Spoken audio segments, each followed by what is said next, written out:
So we are doing this very, very wonderful, wonderful class on Srimad Bhagavatam. So Srimad Bhagavatam, also known as the Amala Purana. That means the spotless Purana. So this is the Srimad Bhagavatam. And this Srimad Bhagavatam consists of 12 cantos. And it is said that Srimad Bhagavatam is actually the personification of the Supreme Personality of Godhead. That is Lord Sri Krishna. And simply by reading the Srimad Bhagavatam, we can get love for Krishna. So in the Srimad Bhagavatam, there are 12 cantos and totally 330 chapters, out of which we are going to take the first canto, first chapter today. We have did this last week, but I would like to revise this and add some extra points as well to what we have discussed in the first class. So even if you have missed the first class, still it's okay, it's good, no problem, because I'm going to revise this entire Srimad Bhagavatam. So actually the Srimad Bhagavatam is very glorious and it's very esoteric and it's very important as well. Actually, Chaitanya Mahaprabhu has spoken about this Srimad Bhagavatam, and he said that Lord Shri Krishna is the Supreme Personality of Godhead, and his abode is Vrindavan Dham. And the way we have to worship Lord Shri Krishna is the way how the gopis have worshipped Lord Shri Krishna. That is the topmost worship. And the topmost authority is Srimad Bhagavatam. And the goal of human form of life, the ultimate liberation, is the love of Godhead, or known as Krishna Prema. We can get this love of Godhead only by reading Srimad Bhagavatam. So one thing is, it has been said by Rupa Goswami in Nectar of Devotion, Bhakti Rasamrita Sindhu, that there are 5 potent forms of devotional service. What are they? The first one is Nama Sankirtana, that is chanting the holy names of Lord Shri Krishna. The second one is Archa Vigraha, Aradhana. That means to worship or to do the deity worship of the Supreme Lord. The third one is known as the Mathura Vasa, that is to stay in Vrindavan or Mathura. That is the third one. Fourth one is Sadhu Sangha. Sadhu Sangha means to associate with the devotees of Lord Shri Krishna. And the fifth potent form of devotional service is hearing Srimad Bhagavatam. So that's what we are doing today. We are hearing Srimad Bhagavatam. And also the other names of Srimad Bhagavatam is Grandharaj. Grantha means book. Raj means king. So here is the king of all the books, Srimad Bhagavatam. So also it is said that this Srimad Bhagavatam is the essence of all the Vedic literature. And it is said that it is the commentary of the Vedanta Sutras. The Vedanta Sutras are considered to be the topmost literature, the topmost education that human beings can ever get. That is Vedanta Sutra. And that Vedanta Sutra, which are aphorisms of the Vedic literature written by Srila Vyasadeva, this Srimad Bhagavatam is the commentary of that Vedanta Sutras. And another interesting point about this Srimad Bhagavatam is that Srila Vyasadeva has written this literature after writing all other literature. So it's just like when you become very experienced, your work will be the best. So there is something called as a magnus opum. That is the topmost work that a person can produce. So Vyasadeva wrote this in his maturity. After he has written the Mahabharata, all the other Puranas, and he has compiled all the Vedas and the Vedanta Sutras, his final conclusion, so the final conclusion of the Vedas and the Vedanta is this literature. So this is Srimad Bhagavatam. And Srimad Bhagavatam is form of Lord Shri Krishna. So each canto is one of the limbs of Lord Shri Krishna. The first 2 cantos are the lotus feet of Lord Shri Krishna. And the third and the fourth cantos are the thighs of Lord Shri Krishna. And the 5th canto is the navel of Lord Shri Krishna. The 6th one is his chest. The 7th and 8th are his two arms. And the 9th canto is his throat. The 10th canto is his lotus face. And 11th canto is his forehead. And 12th canto is his head. So this is the limbs of Lord Shri Krishna. So this is the limbs of the Supreme Personality of Godhead. So this book is actually personification of Lord Shri Krishna. So Srimad Bhagavatam is all about Krishna. Each and every shloka is glorification of Lord Shri Krishna. Actually, there are 335 chapters which are spread across 12 cantos in Srimad Bhagavatam. And the total number of verses in Srimad Bhagavatam is 18,000 verses.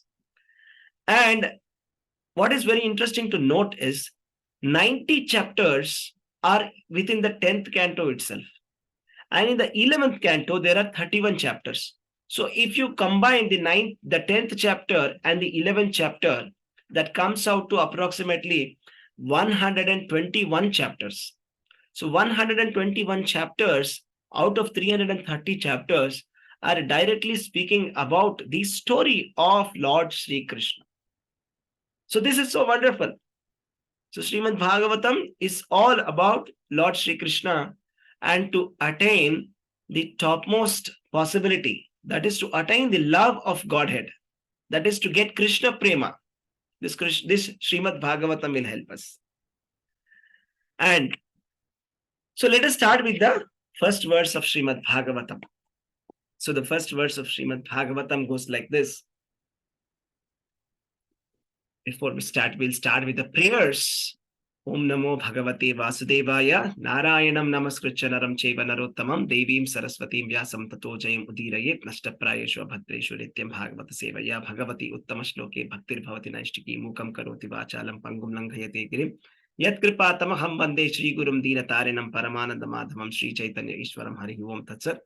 Om Agyanati Virandhasya Gyananjana Shalakaya Chakshurun Militam Yena Tasmai Shri Gurave Namaha Nama Om Vishnupadaya Krishna Prasthaya Bhutale Srimate Jayapataka Swami Namle Namacharya Padaya Nitya Kripapadaya Gaur Thathamadaya Nagaram Tare Nama Om Vishnupadaya Krishna Prasthaya Bhutale Srimate Bhakti Vedanta Swami Niti Namne Namaste Saraswati Deve Gauravani Pracharine Nirvishesha Shunyavadi Pasyatya Deshtarine Jai Shri Krishna Chaitanya Prabhu Nityananda Shri Advaita Gadadhara Shri Vasadi Gaura Bhakta Hare Krishna, Krishna Krishna, Hare Hare, Hare Rama, Rama Rama, Hare Hare. Hare Krishna, everyone. Welcome to this class. So we will start with the first verse of Srimad Bhagavatam. Grantaraj Srimad Bhagavatam ki Jai. Om Namo Bhagavate Vasudevaya, Janmadhyasya Yatonvayat Itaratas Chatvesh Abhijnaswarat, Tene Brahma Hridaya Adi Kavaye Mukhyanti Yatsurayaha, Tejo Vari Mridam Yata Vinimayo Yatra Trisargo Mrisha, Dhamnam Svena Sada Nirasta Kuhakam Satyam Param Dhimahi. So in this, there are 7 characteristics of the Supreme Personality of Godhead have been described. So let us go through all of them. What are these 7 characteristics of the Supreme Personality of Godhead? So the first thing that has been told here is Om Namo Bhagavate Vasudevaya. So this is an invocation prayers. That means that my respectful obeisances to the all-pervading personality of Godhead. Vasudeva means the son of Vasudeva. That is Lord Shri Krishna. Another meaning of Vasudeva is all-pervading Supreme Personality of Godhead. So my respectful obeisances to the all-pervading Supreme Personality of Godhead. Om Namo Bhagavate Vasudevaya. So the first phrase, which is first quality that is said about God is Janmadhyasya Yatha. That means God is responsible for creation, sustenance, and destruction of all the universes. So this is the first criterion or the first qualification of God, that He is the primeval cause of creation. So it is from Him the entire universe comes out, and it is because of Him the universe is maintained, and it is unto Him the universe returns after the destruction. So that is God. The second thing that has been said here is Anvayat itaratas chartvesh abhignaha. That means he is directly and indirectly conscious of all manifestations. So he is conscious of his manifestations, whether it is the material world or the spiritual world. whether it is the innumerable infinite universes that are coming out of the Supreme Personality of Godhead, whether it is the 14 planetary systems that are there within a universe, all of them, Lord is completely conscious, directly or indirectly. The third thing that is said here is His Swarat. Swarat means completely independent. So God is completely independent. God is not dependent on anyone, or rather, it's the opposite. Everybody and everything is dependent on God, whereas God is completely independent. That's why His name is Swarat. The next thing that's said here is Tene Brahma Hridaya Adi Kavaye. So we may try to understand. So who gave this knowledge to God? So God has not been given knowledge by anybody, but in fact, God has given knowledge to Brahma.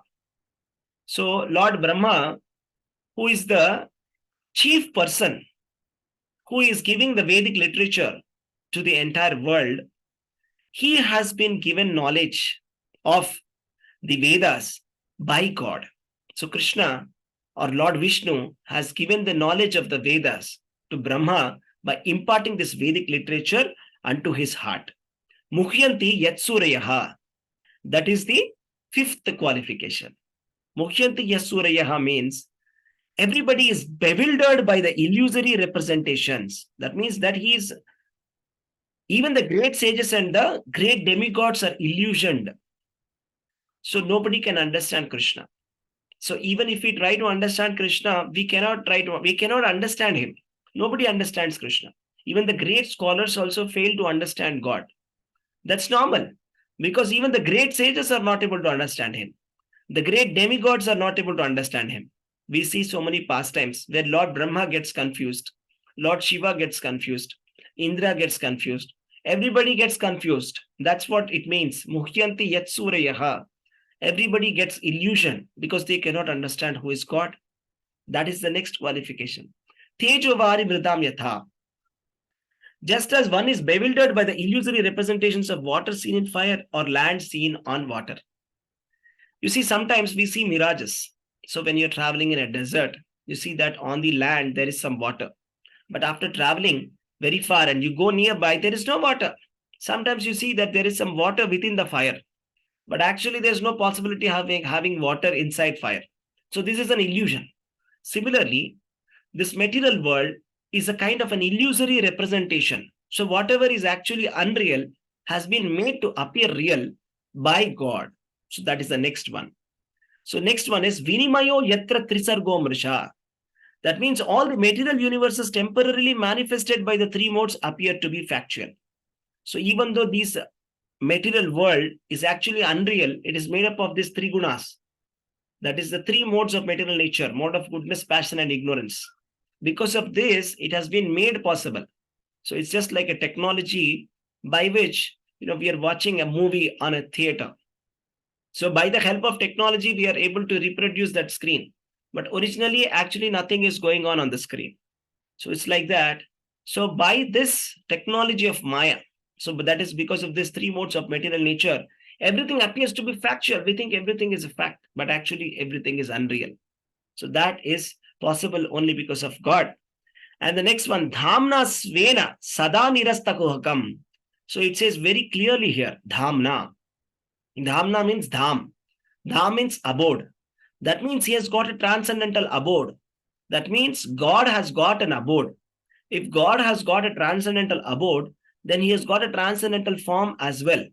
So this refutes all the kind of the impersonal kind of representation or imaginations by various faiths and religions and various scriptures and followers of the Vedic scriptures also. Those people who think that Lord does not have a form, Lord does not have a dham, he does not have an abode to stay. So it's refuted by this sentence saying that Dhamna Svena Sada Nirasta Kohakam is eternally existent in his transcendental abode, which is forever free from illusion. So that is his abode called Vrindavan Dham. That's also called as Param Dham. So that is explained in detail in Bhagavad Gita. Lord Sri Krishna says, Yadgatvana Nivartanti Tadhama Paramam Mama. So after going there, there's no returning back. So that's the permanent abode. So that is where he stays. So Satyam Param Dhimahi, I meditate upon this absolute truth, Lord Sri Krishna. This is the wonderful thing about Srimad Bhagavatam. The first verse itself declares very clearly about the existence of God with evidence and with logical proof. In the first verse itself, it's been explained. Who is God? So this one verse is enough to establish the supremacy of God. So there is no need of any other remaining 17,999 verses. There is just one verse that is enough. That is the first verse of Srimad Bhagavatam. So let us see the next verse, which speaks about the glories of Srimad Bhagavatam. So the next question we can come, okay, fine, we understand God is great. So this is the greatness of God, Lord Sri Krishna. But why do I need this book? Why can't I take any other book? So that's what, let's read the next verse. So this is the next verse from Srimad Bhagavatam. Those of you who have the book, you can open and check Srimad Bhagavatam. Just open the next verse. So the next verse,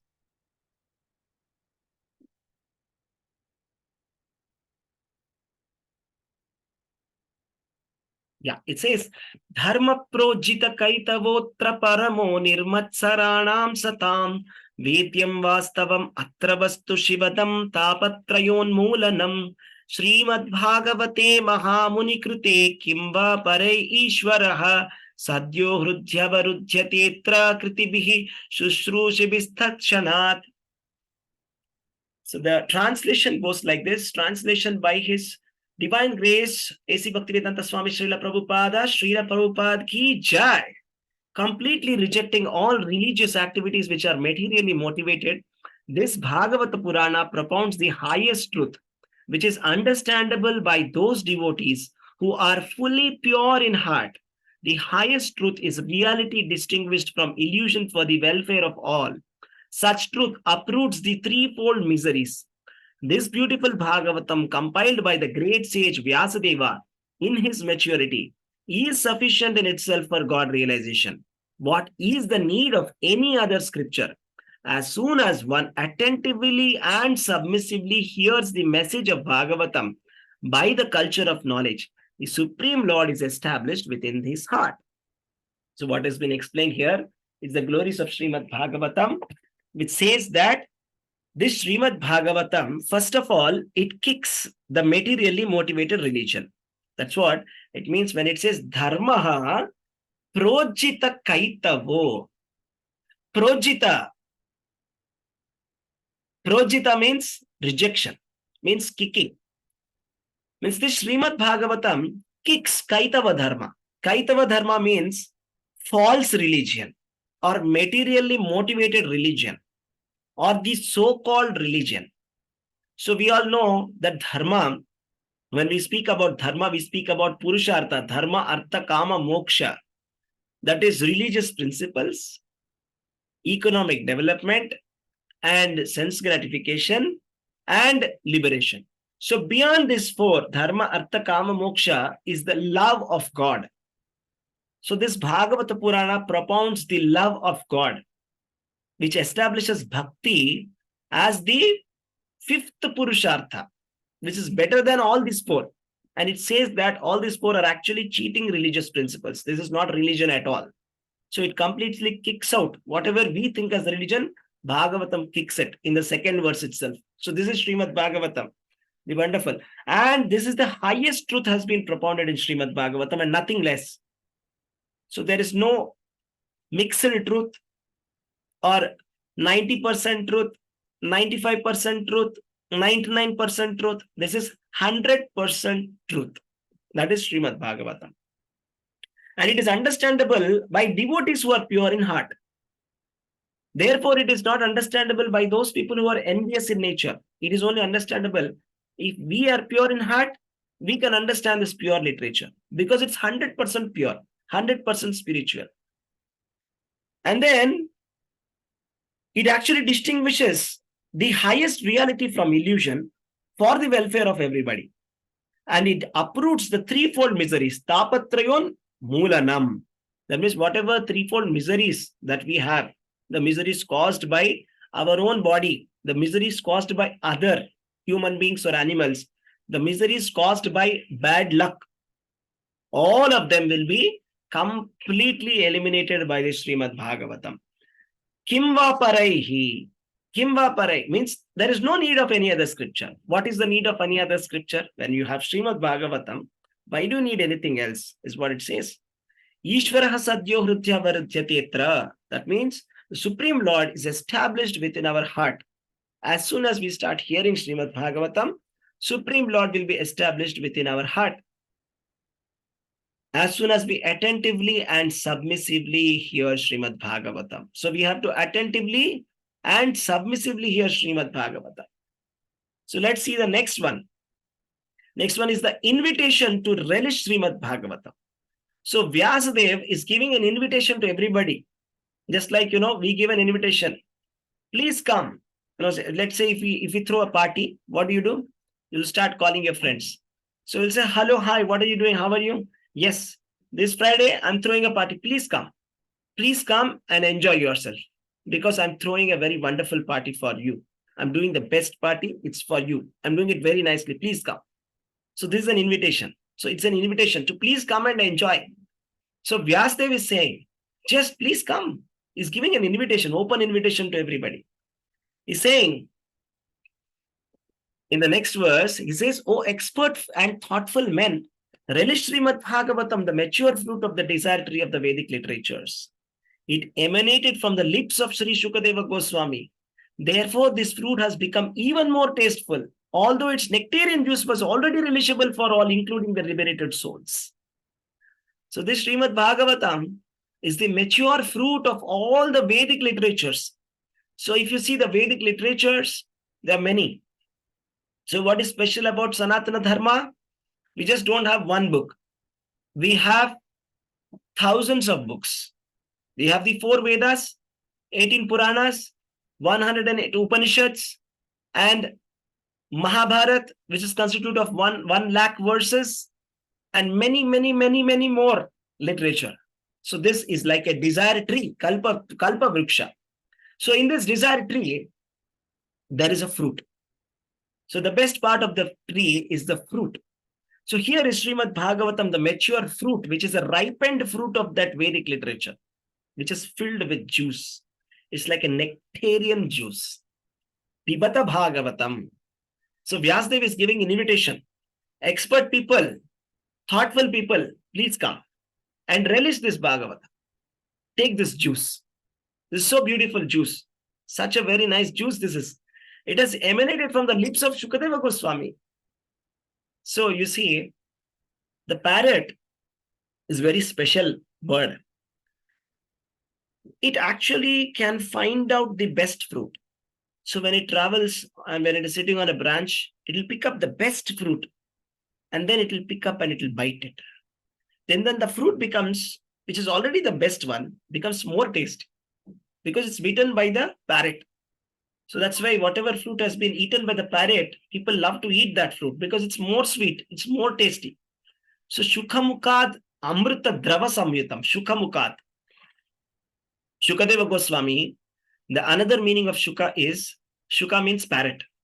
So because Shukadeva Goswami has spoken this, it has become much more sweeter. Vyasadeva wrote it and his son Shukadeva Goswami spoke it. So therefore it is more sweet. It's more interesting. Therefore, Pibata Bhagavatam Rasamalayam. So please drink this nectarian juice and become ecstatic. So this is what Vyasadeva is saying. Just take this and completely become ecstatic by taking this wonderful Bhagavatam. So this is how we have to relish Srimad Bhagavatam. And we have to take this Bhagavatam in the parampara. Because you see, this is a fruit and it is filled with juice. You cannot take it just like, if you throw some stone on it, what happens? The fruit gets damaged and the fruit will fall down and it will fall down. It's going to become soiled and all the juice will spill. You can't relish that fruit. So there is a careful way of plucking this fruit. How do you do that? There are so many branches and there's a person who is sitting on the topmost branch who will carefully pluck it out and pass it on to the person who is sitting on the next branch.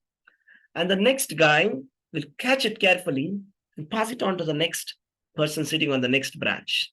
So slowly, carefully, it has to be handed from one person to one branch to other branch, and finally it has to come down. Then you can take the fruit as it is. So this Srimad Bhagavatam, you must take it in a bona fide parampara.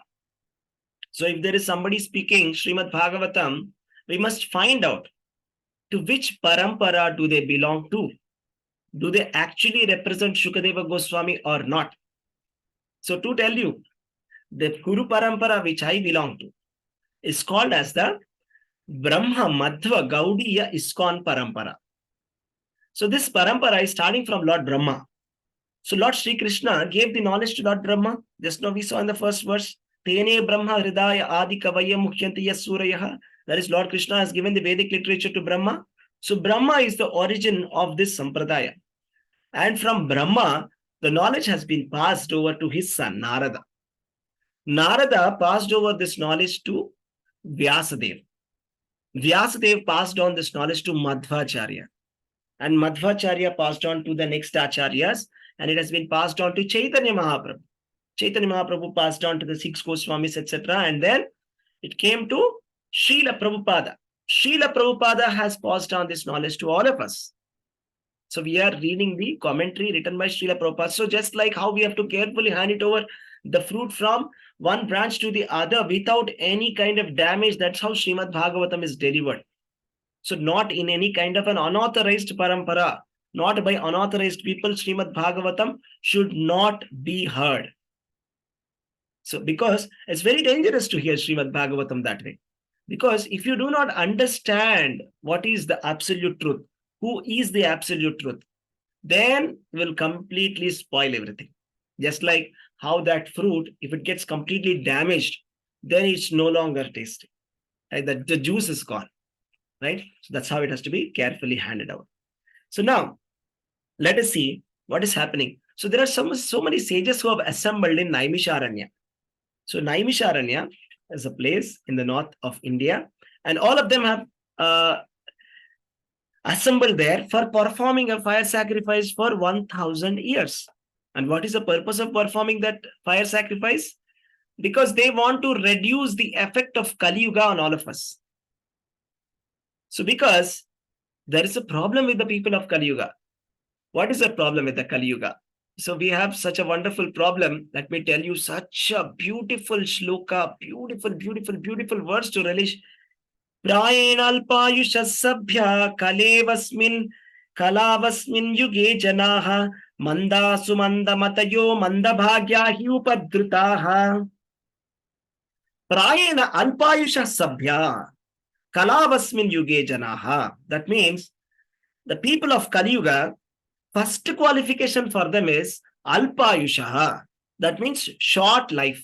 They do not live for 120 years. Nobody will able to be able to live for 120 years. They live, first of all, their life is very short, alpayusha. And the next thing is they always quarrel with each other. They are very quarrelsome people. If you try to say something, they will begin with a quarrel. And the next thing is they are lazy, manda. Nobody wants to read the scriptures. Nobody wants to find out the absolute truth. Manda, lazy. And misguided. Even if somebody wants to find out the absolute truth, there are so many versions. So one person will say there is no God. One person will say everybody is God. One person will say light is God. One person say you will God. One person says I am God. So this is what is happening. Misguided. Completely misguided. Nobody knows who is God. What is the absolute truth? Misguided. That is the next thing. Next one is mandabhagya. Unlucky. They're not at all lucky. Very unfortunate people. That is the Kali Yuga people. They're not at all fortunate. Next thing is upadrutaha. Always very disturbed. They're disturbed in their heart. So for these kind of people, how will they ever be able to understand the absolute truth? Because to understand the absolute truth, there are certain qualifications for the seeker. And the seeker has to the qualification for the seeker is, first of all, he must be peaceful. And the first thing that he has to do is Athato Brahma Jignasa. That is, inquire about the Supreme Brahman. So now I shall inquire about Brahman, or the absolute truth. And how do you inquire? Tatviddi pranipatena pariprashnena sevaya. Upadeshanti te jnanam jnanina sattvadarshinaha. So one must surrender to a guru, spiritual master, and serve the spiritual master and ask questions submissively. So the misguided people of Kali Yuga, they do not have any kind of time for doing this kind of activities. They are not at all interested in this kind of things. They're not interested in the absolute truth. Just like the animals are interested in eating, mating, sleeping, and defending. Human beings are also doing the same four activities: eating, mating, sleeping, and defending. They are not interested in knowing about the absolute truth, nor they are interested in the spiritual master or about the absolute truth. So for these people, the sages are thinking very compassionately for them. What should we do for them? How do we give them the absolute truth? Because these people are not ready to hear it, or they're not ready to do whatever it takes for knowing the absolute truth. No, whatever austerity it takes, they will not do. Whatever it takes, they're not ready to do that.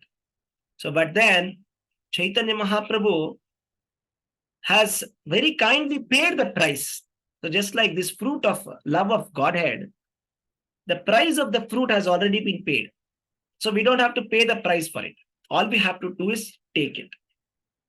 So that's why Chaitanya Mahaprabhu says, I am like a gardener who is carrying so many fruits. I have tasted enough of this fruit and I'm completely satisfied by the fruit. Now I am inviting everybody to please take the fruit, but nobody is taking the fruit. So this is the situation of Kali Yuga. So Chaitanya Mahaprabhu is giving us the fruit of love of Godhead. So that is in the form of the Srimad Bhagavatam. But people are not getting interested in Srimad Bhagavatam. So therefore, there are 6 questions that have been asked by the sages. So who did they ask these 6 questions to? Suta Goswami. So who is the Suta Goswami? Suta Goswami, he is a person who knows the Puranas very well, expert in Puranas. So he is the disciple of Vyasadeva. Suta Goswami is disciple of Vyasadeva, and then he is the in charge for the Puranas. And he has heard Srimad Bhagavatam from Shukadeva Goswami, that is the son of Vyasadeva. And what is his qualification? Because we must know what is the qualification of Suta Goswami, what is his qualification that he is speaking. So the qualifications of his is that he's freed from all vices. He doesn't have any sinful reactions. He doesn't do any sinful habits. He doesn't have. And he's very well versed in the scriptures, Puranas and the Itihasas. He's an expert in the Puranas. And he's a Vedantist, and he's the eldest learned Vedantist. He's very elderly and he's a learned Vedantist. And he's Saumya. That means he's gentle, pure, and simple. And the next qualification is that he's very submissive. And because he's very submissive, he is a very good student. Because he's a very good student, his teacher has taught him all the secrets. See, for a teacher to be a good teacher, first of all, the teacher must be a very good student. If you see some teacher who says that, I have never been a student, I don't have a teacher, we must reject such teacher. Such teacher does not have any qualification to become a teacher. Because that teacher doesn't have a teacher and the teacher has never become a good student. If a teacher cannot become a good student and learn, then how is that person qualified to teach at all? So the first qualification is that Suta Goswami was a very good student.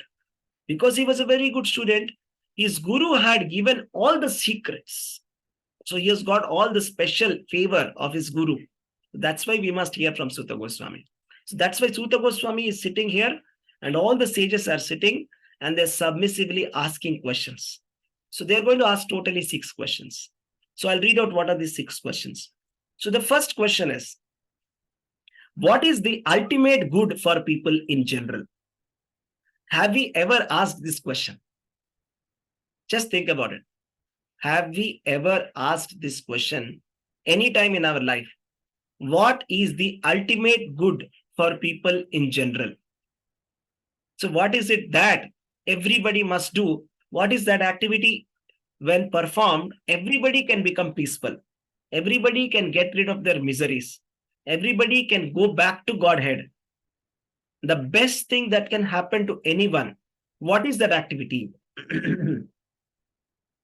So this is such a profound question asked by the sages of the Naimisharanya. So it is for our benefit that the sages have asked these questions.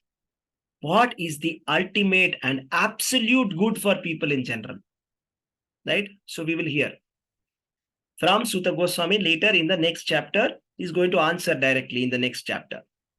And the question number 2, explain the essence of all the scriptures for the good of all living beings. There are so many scriptures. And each of the scriptures, there are so many rules that have been mentioned in the Vedas. So if you see different systems, different scriptures, different processes, spiritual processes, material processes, ritualistic activities, austerities, charities, there are thousands and thousands and thousands and thousands of methods which are proposed in the Vedas. So now, these sages are asking, please explain the essence of the scriptures. Just like we want to just get the essence of the entire thing. We don't have time so much because he says that people of Kali Yuga are alpa ayushaha. They do not have hundreds of years of lifetime, nor they have the austerity or the energy to go through all these Vedic scriptures, synthesize them and make an essence out of it. It is not possible by them. So therefore you find out the essence and you tell us what is the essence and we shall accept it. So that is the question number 2. Question number 3, why did the Lord appear in the womb of Devaki as the son of Vasudeva? So that means the Supreme Personality of Godhead, we saw, who is responsible for the creation, maintenance, and the destruction of all the universes. Why should he leave his eternal dham, transcendental abode, and come into this material world of suffering and be born? First of all, he's unborn. He is the cause of all the universes, but he is taking a birth. He is taking the birth as the son of Vasudeva. What is the purpose that he has become the son of Devaki and Vasudeva? What was his purpose? Why he came here? That's the question number 3. Question number 4. Describe the Lord's adventures in the various incarnations of the Purusha avatars. So Lord takes the first incarnation of the Lord is called Purusha Avatara.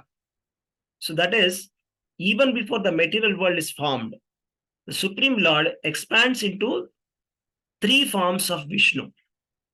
Karunodakashai Vishnu, Garbhodakashai Vishnu, and Kshirodakashai Vishnu. Each of them are responsible for something.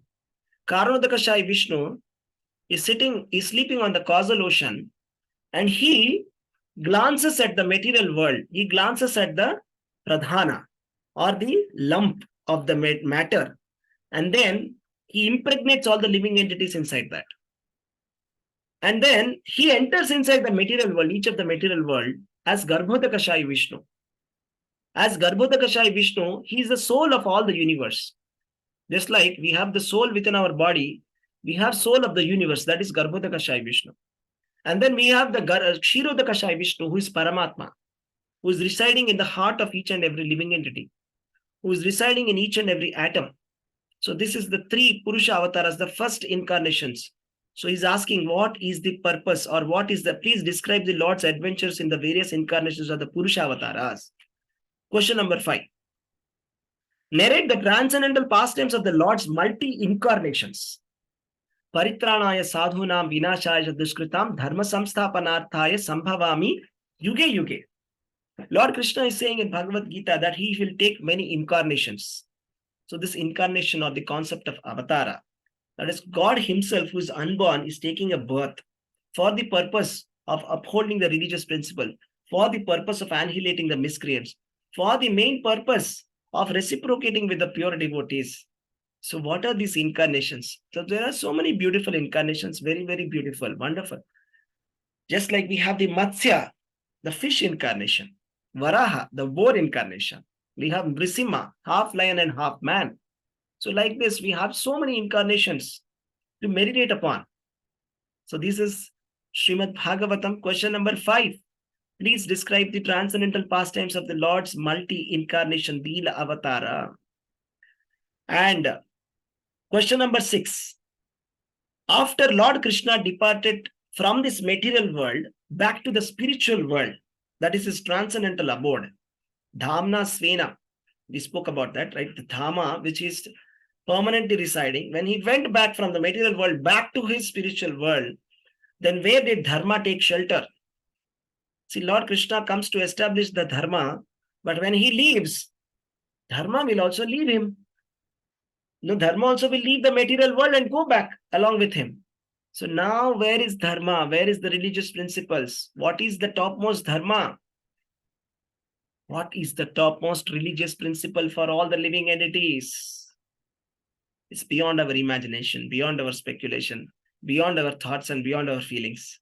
So this is something which we cannot imagine. It's unimaginable, whatever we are going to hear in the next chapter. So what Suta Goswami is going to answer will completely blow our mind. It's just mind-blowing. It's so amazing, wonderful information that he will say that we can never, ever, ever, ever, ever, ever be able to find out by ourselves. So without this question, this answer would have never come. So these answers are very powerful.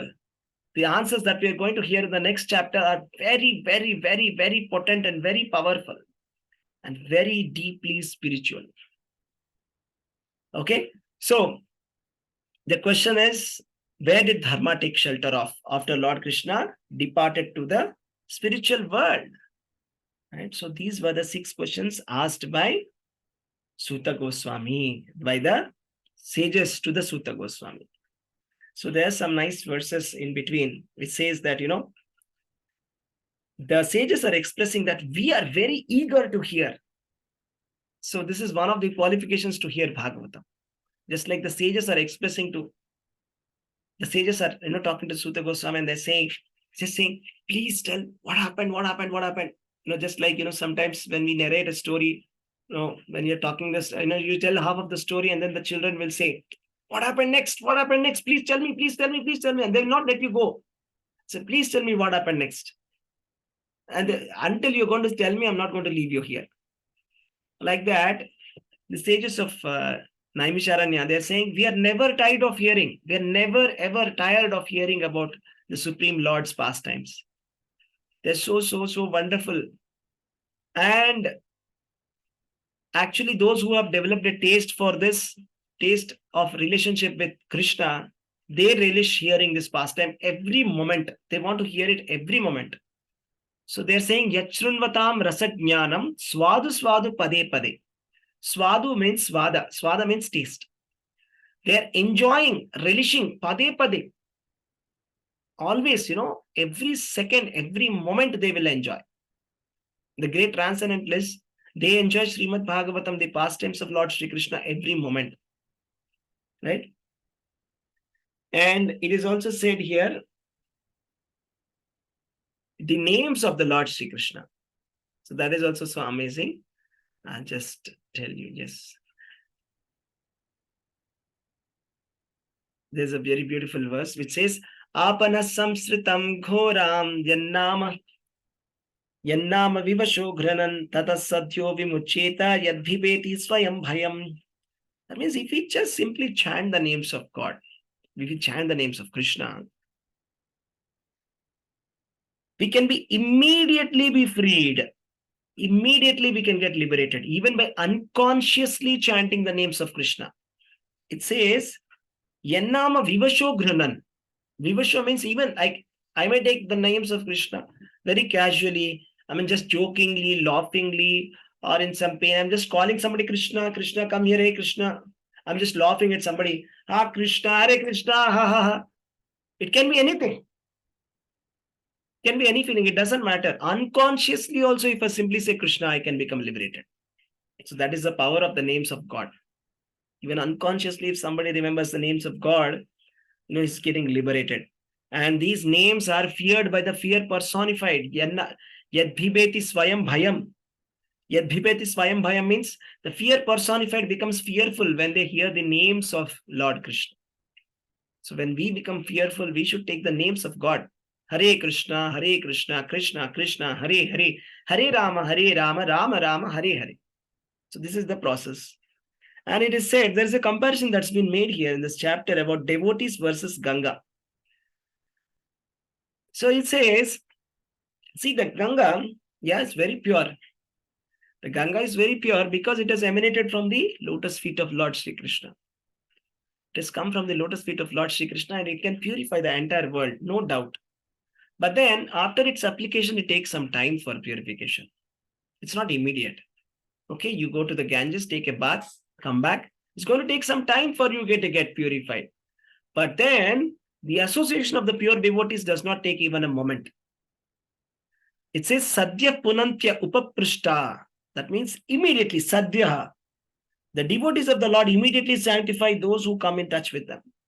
But if we get in touch with the devotees of Lord Sri Krishna, we get immediately purified. Whereas Ganga takes a little bit of time. So that's the importance of association of the devotees of Lord Sri Krishna that's been explained here. Right? So, and finally, they're saying one verse here in the praise of Suta Goswami. They're saying, we think that we are very, very lucky. Only by our good fortune, we have met you. And now we accept you as the captain of the ship. For those who desire to cross this difficult ocean of Kali. So they're comparing this Kali Yuga to an ocean. Because this ocean is very difficult to cross. So to those of you who know swimming, and to those of you who do not know swimming, let me tell you that swimming in an ocean is very difficult. It's next to impossible. Because there is no hope. How many kilometers will you swim? Can you swim for 10,000 kilometers, 20,000 kilometers? What is the hope for a person who is swimming in an ocean? This Kali Yuga is like an ocean, which deteriorates all the good qualities of a human being.